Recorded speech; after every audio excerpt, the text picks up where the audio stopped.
Penned by Texas-born Carol Hall, Larry King, and Peter Masterson, The Best Little Whorehouse in Texas is based on a true story about the infamous chicken ranch located in LaGrange, Texas. The show premiered off-Broadway in 1978, quickly moving on to Broadway, where the show opened on June 19, 1978, and ran for 1,584 performances. It won 2 Tony Awards, as well as 3 Drama Desk Awards for Outstanding Director, Lyrics, and Music. The Aggie song was performed at the Tony's broadcast, but was heavily censored because of the nature of the lyrics and choreography. Best Little Whorehouse went on to have a national tour, played in Sydney, Australia, played the West End, and in 1982, the show was adapted to a film of the same title, starring, you okay, Josh, babe? Yeah, okay. Starring, not Josh, but Dolly Parton and Burt Reynolds. Before we get started with questions, I did want to thank our stage manager, Rachel Alvarez. And then Lisa up in the booth, Maya on the mixing board, Kyle, Aiden, and Adam backstage. And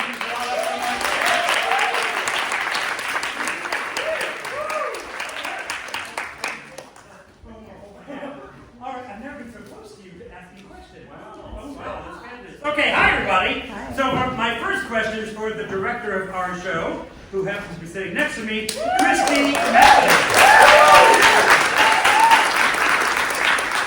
So, first of all, why did you put me in white? No, I wanted to ask why this show from the 1970s still relates to audiences today. I think it relates almost more today as we're seeing sort of stuff happen in the political world. The politicians we have now are so questionable. Putting it nicely. And I think, more than ever, I think, we need to empower women, and we need to really, truly, everything this show deals with is so relevant. The religious hypocrisy, the political theater of it all, the corruption, all of it. It is just, it's a lot. It's a lot. And I think it's more relevant today than it was probably when it was written. If I were to tell you that hypothetically it was going back to Broadway, how would you reinterpret the show for today's audiences? I think actually, much of the way I directed the show already engineered it for today's audiences, especially when you look at the character of Jewel, which is, very, very typically treated as just sort of like a housekeeper in a lot of productions that, and kind of in the way that theater typically treats Black women is that it's, this is a housekeeper. And Kirsten and Bouquet and I all sort of caught me onto the idea that Jewel is much more of an equal partner in the whorehouse. She is the person that takes care of Mona more than anyone else in the show. She's the one that takes care of Mona. She's the one who is brave enough to say to her friend, "I don't like the sheriff right now. He's not treating me well." That's a friend. That's a friend, and that is a hard thing to say to someone. And,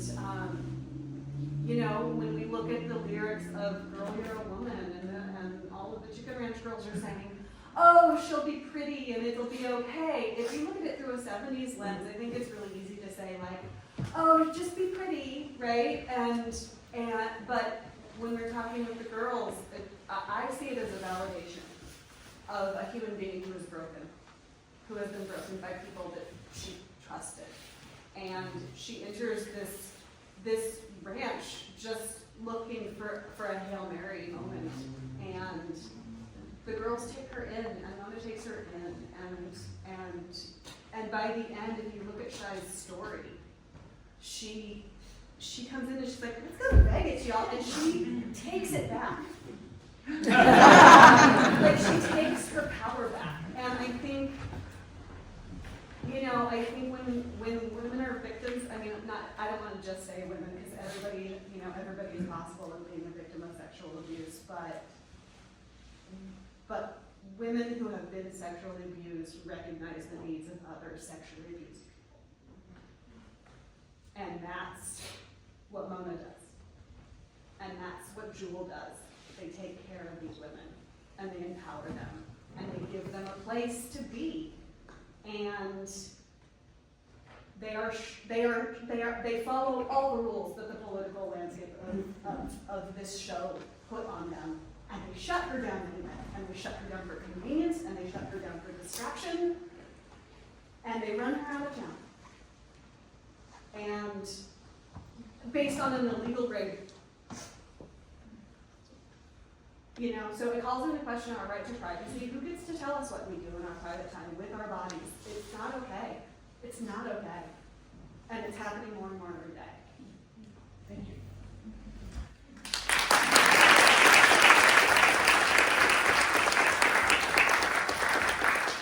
Our choreographer, Nico Montalibano.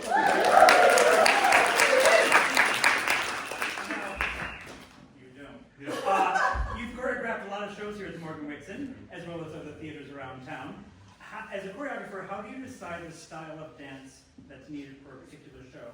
Like when you heard the music for Whorehouse, how did you decide, what was your process in deciding what needed to be done? I've always described, this is an unhinged thing to say, but I describe the way that I hear theatrical music, the way that the rats in Ratatouille experience theater. And there's like a visual, physical aspect that I hear in that, and so the way that the music is presented, first of all, Christy was the one who was like, listen to this, I would like you to work with me on the show, and I truly had never heard any of the music before. I know it's been like a staple of musical theater movies for a while, and this was all so new to me. But hearing sort of the way that all of this manifested in a physical way was like, how do we make the music that's so iconic of this time period and this style, how do you physicalize stuff like that? So there's a lot of familiarity, there's a lot of like dance moves that you might have seen from places from similar style, and how that all comes together to tell this story. And the script loves to mention that there's a hoedown every 3 pages or so, and so that's a big one. There's a hoedown here too, and we're gonna do that. So yeah, there's a lot of discovery. Christy and I had a lot of workshopping sessions. Holly, who also took on a lot of the sequences of the show too. That note for me, like being a male choreographer, to choreograph the freedom of like women's sexuality on stage was something that I was like, oh, I don't know if I'm comfortable with it. So I wanted to thank you for stepping up in those aspects to really make everyone feel like they're on stage in places that I don't understand just from who I am as a person. So thank you to Holly and Christy for really like bringing the best out of all of each other.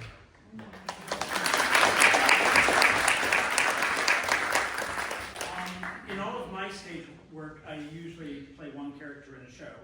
So an actor like Sarah Marie intrigues me. So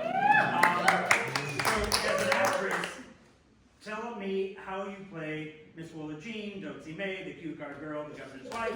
So many characters in one show. Like, what is your process besides watching you throw costumes on and off? Like, what is your process for the different characters in one show? Yeah, so this was interesting because. Oh, and hi. Hi, hello, I'm sure. That was interesting to come in and audition for one role and then asked by the production team, would you like to be in more of the show? Because Dotsy's just written in 2 of the scenes. And to be able to have that opportunity, I was like, yeah, of course, put me in. I'm absolutely there.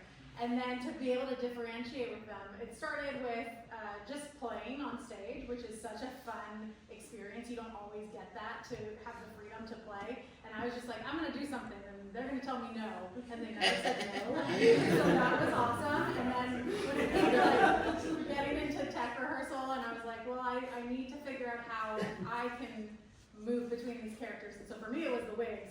So I brought in some wigs, and I just kept putting on wigs, and I was like, is this character? And getting feedback. And so once that happened, once I put on the costumes, and I would find, my trigger accent or my trigger kind of character movement, that helped bring out each of those different characters for me. And it was just a lot of fun. So thank you for that opportunity. Would you mind turning the house lights up just a little bit for me? Thanks. So this is a very fun show, that's not done a whole lot, at least in LA, at least not recently in LA. And I'm wondering if a couple of you want to share why you wanted to audition for this show, and did you know about the show before you auditioned? Not all at once. David? I did. I saw the original production on the day Princess Diana got married. July 29th, 1981. I've been a fan of it for years, and I've always wondered, why doesn't anyone do this fantastic show? And it seems so timely and relevant. So I was delighted when I saw the audition notes. Yeah, Jess. So for me, well, one, I have not seen a single thing about this show outside of what I've seen us do. I think that was honestly made the experience even more beautiful because everything that I got to see was like, one, for the first time ever, but also it allowed me to make sure that what I was doing with my character was simply from me and how I felt this person would move, how I felt this person would talk without any other outside influences. I will be checking some stuff out later, I'm just curious. However, when it came to this audition, I think what's crazy is one, I had just seen Wicked, and I studied musical theater in college, and I haven't done a musical since college. And when I saw Wicked, it was one of those moments that was like, dang, I really want to be back on the stage again. And I just was like, okay, I'm gonna make this happen. And so I had another audition for a musical.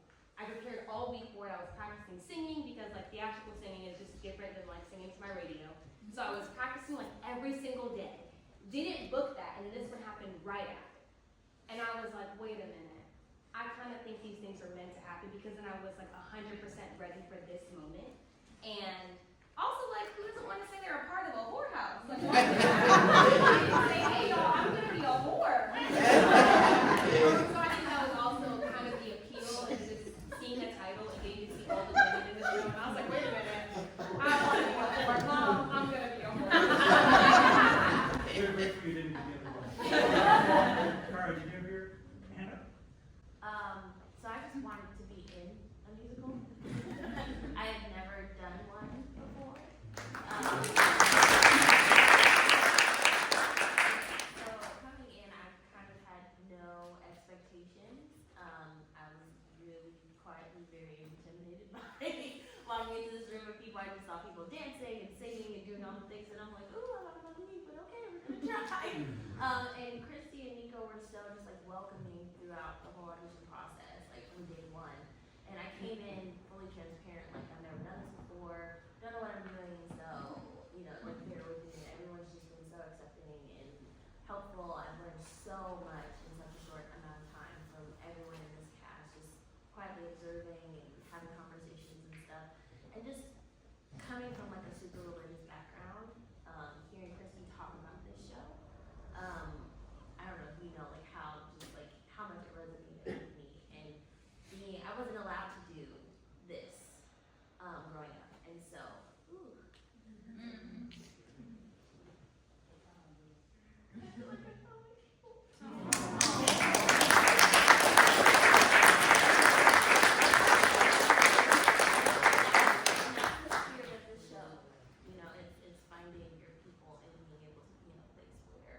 No matter what's happening outside, you know, people's opinions about what things should be or how you should present yourself, you know, just find a place where you get to be yourself. And so the emotion that you see from me and the other girls when we find out that the ranch is closing, that's a real feeling. You're losing your home at night, you're losing this.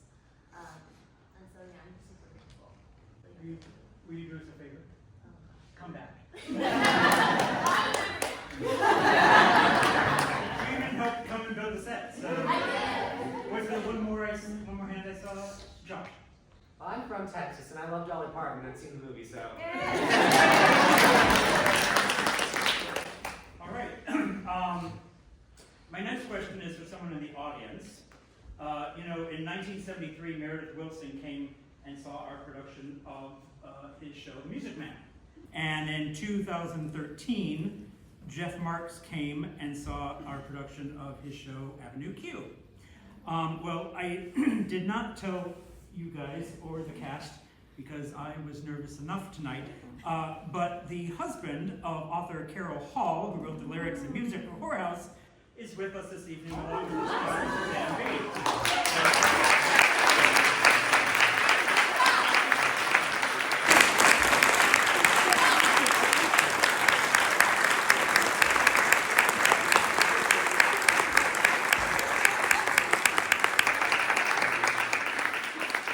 So we thank your late wife for such amazing music. Not only up, aren't you glad I didn't tell you? I messed up so much I can't even tell. I'm in one number. So much fun music, so many ballads. I can't decide between Bouquet's ballad or Josie May's ballad, or like they're all so beautiful. So thank you for that. Leonard, I wanted to ask you, I asked Leonard if I could ask him a couple questions. So, we know that the show is based on the real chicken ranch, but how did the idea to do the show come about? How did Carol and Peter and, oh my God, the other one. Larry, thank you, come up with the idea to do a show? All the creators knew each other. Can you hear me? Yes. It would be funny if you said no. All of the creators of the show, Larry and Carol and Pete, knew each other. I mean, Texans in New York are like expatriate Russians. They all know each other. In fact, Carol and Pete Masterson and Carlin, who created Miss Mona, were all apprentices at the Alley Theater when they were teenagers. And so they got to know each other forever. And Carol knew Larry King from songwriting and knowing a number of country western artists. Pete and Carlin and Carol and I went to dinner one night, and we're talking about doing a show about Texas. And Carol said, I've always wanted to do The Last Picture Show, a musical of the movie The Last Picture Show. And Pete said, oh hell, you'll never get the rights to that. It's too popular. But I just read an article by Larry King in Playboy magazine in, I think it was 1973, called The Best Little Whorehouse in Texas. And I think it might make a good musical. And Carol said, well, I know Larry, I'll call him up and ask him if he would like to write a musical with us. So she called up Larry. Larry had never written a musical, he had never written a show. He was a wonderful writer of the Texas scene, of racism, of politics. He was a fabulous writer, and but had never written anything for the theater. And Carol said, well, would you like to write a musical? And he said, oh, I hate musicals. He said, it's nothing but a bunch of tippy-toe tap dancers stomping on the dialogue. So they hung up on the phone, and about 3 or 4 weeks later, he sent her the entire first scene of the show with the interview with a girl with Mona. And it was Pete who said, you know, you have so much in this character of this girl, we need to make them two. So we will make Angel and Shy being interviewed by Miss Mona. And that's how the first scene got going. And that was the genesis of the show. It was then later developed at the Actors Studio. Pete was head of the director's unit at the Actors Studio. And so he had access to a whole bunch of performers. So he would bring scenes in every week and they would do them. This is the funniest show they ever did since Chekhov. And they loved doing it. And the show grew at Actors Studio as a result of it. A couple people we we were talking, I didn't tell them, but we were talking about rights and who wrote it. And Mary Stuart Masterson, the actress, is Pete Masterson's daughter. If those of you know her. Leonard and Suzanne. Suzanne is not here, she couldn't make it. Oh, I'm so sorry. I know, she was too. So Leonard, I was wondering how you've seen the show change over the years from off-Broadway to Broadway to the movie to the tours to small theaters. Like, do you see a big difference in how it's changed for the audience? You mean from production to production, or? Yeah, just Well, did this look like the same production from 50 years ago? Well, no, the show itself holds up very, very well together, as witnessed by what you just did tonight. It's wonderful, it's well received, you guys have a great time doing it, we have a wonderful time experiencing you having a great time doing it. This has gone on for almost 50 years. There really wasn't very much difference from venue to venue. The only major difference, well, there was a Vegas company and they had to cut it down to about 90 minutes because nobody has the patience in Las Vegas for 2 hours. And there was a road company, a national tour starring Anne Margaret. And Carol wrote additional song for her, just for that production. But other than that, the productions are pretty much the same. In London, Carlin played Miss Mona in London, got an Olivier Award in London. Same production, no difference at all. Well, thank you so much for being here tonight. Oh, it's my pleasure.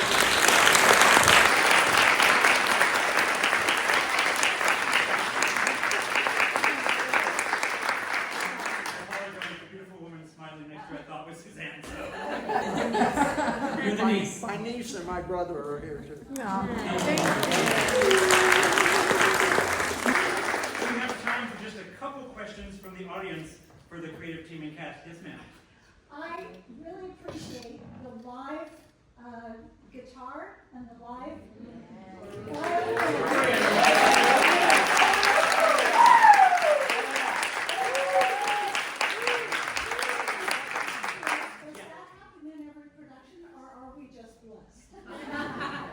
You are blessed. When it's not a nonprofit, small all-volunteer theater, they like to have a live band. But we don't have microphones, and we don't have budgets, and so we have Dorian.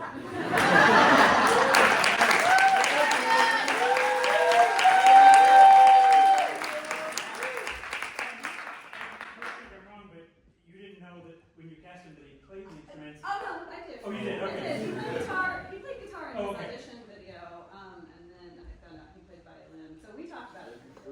But you also kept adding him in, like, I did. it'd be nice if the guitar played It here. I emailed Mary O'Neill where I said it'll probably happen the last week because the show was But Dorian has been an exceptional blessing. Yeah. Like, what a gift. My gosh. So thank you for asking that. Was there another question from the audience? Yeah, back there. Hi, great Oh, hello, job, Stephen. everybody. I saw this on Broadway in '78, but I was too young and naive to really understand what was going on. And all these years later, I still am. But, but what I really do get from it is the camaraderie that you guys had. And I thought you just did a terrific job. And just congratulations.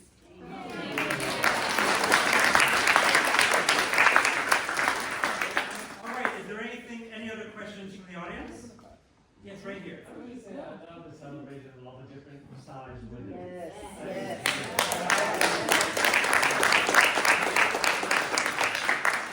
My guess is that's something different from the 1970s. Because we celebrate women today. Oh. Yes, Leonard. Was I wrong? An addendum to your question about the difference in productions over the years. The only major difference that ever took place was when the movie was made. Yes. The movie is such a departure from what you guys did tonight. Totally different The movie, to be frank, the whole rationale of Hollywood was to put out a vehicle for Dolly Parton and Burt Reynolds. To that end, they made numerous changes in the script. They dropped a number of songs. Dotsy May isn't even in the movie. They made terrible decisions. So the answer to that question is yes, there was one exception, and It's the most famous. what can I say? I'm gonna close with a question for the chicken ranch girl, and that is, as we've been discussing, the view of society over the years of sex workers, both men and women. I know that Christy talked about women's empowerment. I'm wondering if you can talk about the empowerment of women in that industry today, and how you chose to represent them in the show. If you want. I mean, I'll start, that's fine. I'm not gonna try anymore. I guess the reason, like, for my character specifically, as y'all can see, she takes a very different journey from the beginning of the play to the very end. And I wanted to do my best to tell her story as truthfully as possible. And honestly, just make it real. Like, I didn't want her to be like, I wanted you to be able to see her growth. And I think a big thing for that and representing that in the best way possible was honestly getting away from the stereotypes. I think when you hear whorehouse, when you hear sex worker, we stick to a lot of very negative stereotypes of what those people look like, of what those places look like. And so a big thing that, like, the production team was really good about was educating us on the history of the chicken ranch girl. There were so many questions we asked. I asked how often they do laundry. I wanted to know how the house works, how clean it was, how the women operated. And I think knowing that, just like getting away from what I thought the whorehouse was, allowed the entire experience and how I represented my character and what she did in the house and her journey and everything. It just made that very real. And I feel like a lot of the women in here, like when we discuss what our characters' backstories were, where we came from, why we came to Chicken Ranch, understanding who these people were outside the play allowed us to show the audience what happens in the play and make that as real and as possible. So having a backstory prior to the show, there's so many things we talked about where Shy came from, what happened in her world, the other girls, how long they've been in the house.